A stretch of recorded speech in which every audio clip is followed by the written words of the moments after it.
All right, in today's episode of Lamination Technique, I have a Sky 325 R6 pouch laminator here. It's a very nice machine. This was brought in by a customer, and they are telling me it does not turn on. So in today's episode, we're going to see what's going on with this machine.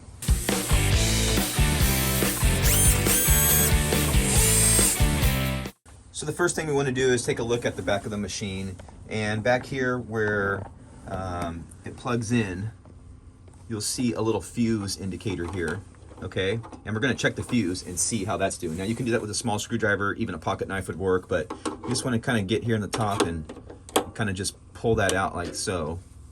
And in here, you will find the fuse, and in some cases, right in there in the middle, an extra fuse in case this one blows. So let's take a look at this fuse and see if it's still good or not. So visually, this fuse looks fine. We'll go a step further and test it with our multimeter and see if it's okay. All right, guys, so it turns out the fuse is fine. If you guys are interested on more information about how to test the fuses, check out the video right up here. And I detail how to check the fuses and where to find them and all that good stuff. So we're gonna open the top now, and we're gonna try to trace power and see where it ends, basically. So we're gonna take these two screws off right here. There's two on each side, and we're gonna open this thing up and see what we can find.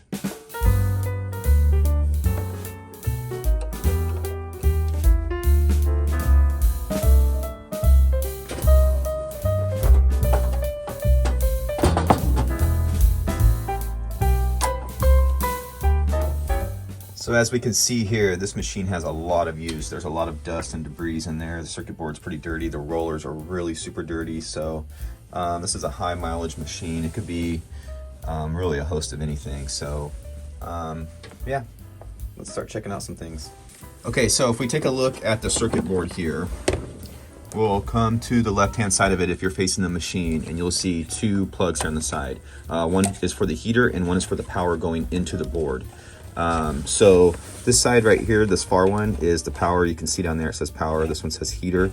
And if you follow these wires back, they go all the way underneath the motor, and that's where the power comes in. So we need to make sure, just to confirm that our fuse is good and that we're getting power to the board.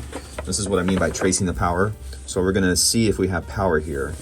And so I'm just gonna turn my multimeter in. I have the machine plugged in, so you guys wanna be careful when you turn the power switch on, because that's supposed to feed power to here. So just be careful that just be careful you don't shock yourself or anything, because there is going to be live power within these units here. So turn the switch on, and I'm just going to stick these probes in here.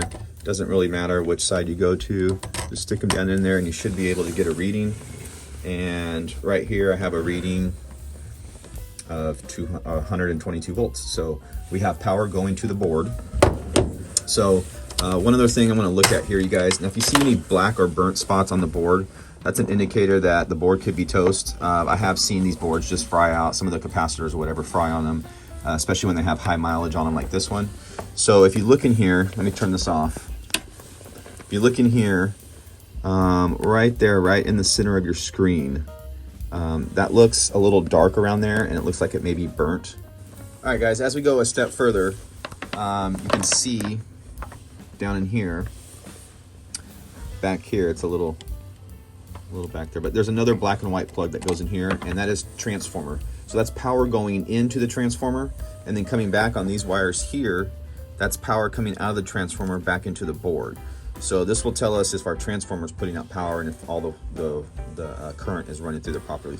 So the first thing we want to check, again, let's check these black and white wires to see if we have power going through the board back out to the transformer. And again, this is the same way. You're just going to probe those two wires there and see what your multimeter says.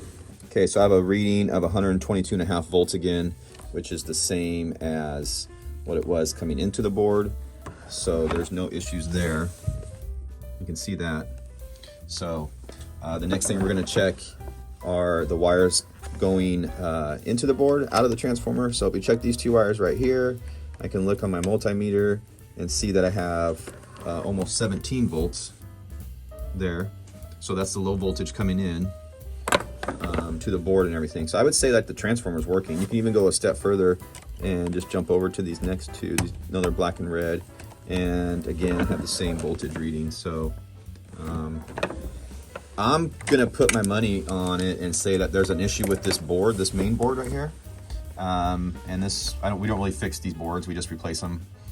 We sell the boards as a whole. So I'm gonna go ahead and pull this board out, and if I see anything more obvious, I will come back and show you guys. But I'm gonna replace the board and see if this thing will fire up. Okay, so I have my new board right here. Installing these or replacing these is really straightforward. There's not really you can mess up on these. All the wires are kind of cut to the length, so it's not really like you can mess them up. So you're just gonna start by taking these wires out and disconnecting all these. It's pretty straightforward. These two are side by side, but they're just fans, so it doesn't matter. I might have to use two hands to get these. Kind of holding the camera here.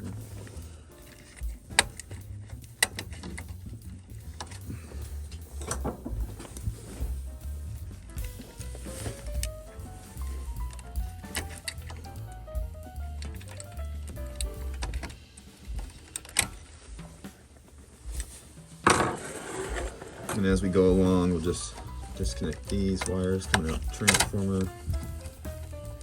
Same thing there. Now these wires you could get crossed up, you don't want to, so just make sure that they kind of stay in their related areas.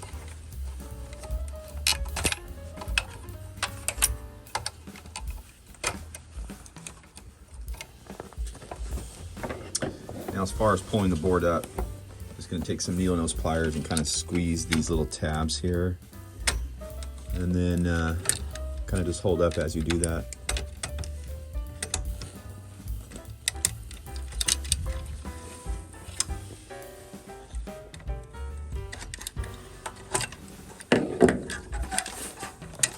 So again, pretty simple, just pulling that out. So, and if we turn it over, just like I said, like I noticed, there's a burnt spot on the back here of this particular chip that's on there. So let's get the new one in.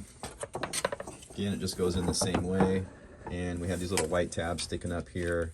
So the board's just gonna kind of sit in there on these tabs and kind of lock into place. Make sure you don't cover up any of the wires that are gonna be plugged into the board. And just kind of drop that down into place. Click, and then we can go plug all the wires back in. Like I said, this is a pretty straightforward process.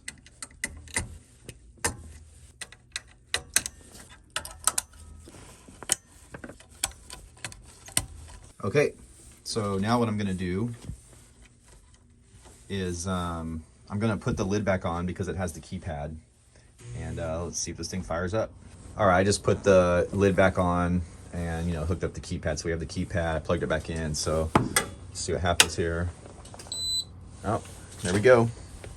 So that was definitely an issue, the power board there. So there you guys go. That's how you replace a board in here. Now what I'm gonna do is I'm gonna bring the temperature up and see if you know, everything's working properly. And then I'll probably pull this cover back off, clean the rollers up for the customer, and clean up the body. It's kind of dirty, you know, this thing's been to the ringer, most likely take and blow out all the chassis and everything. So just give it a good cleaning, give the rollers a good cleaning, and return it back to the customer. So if you guys are interested in doing this process yourself, this is a very easy process to do.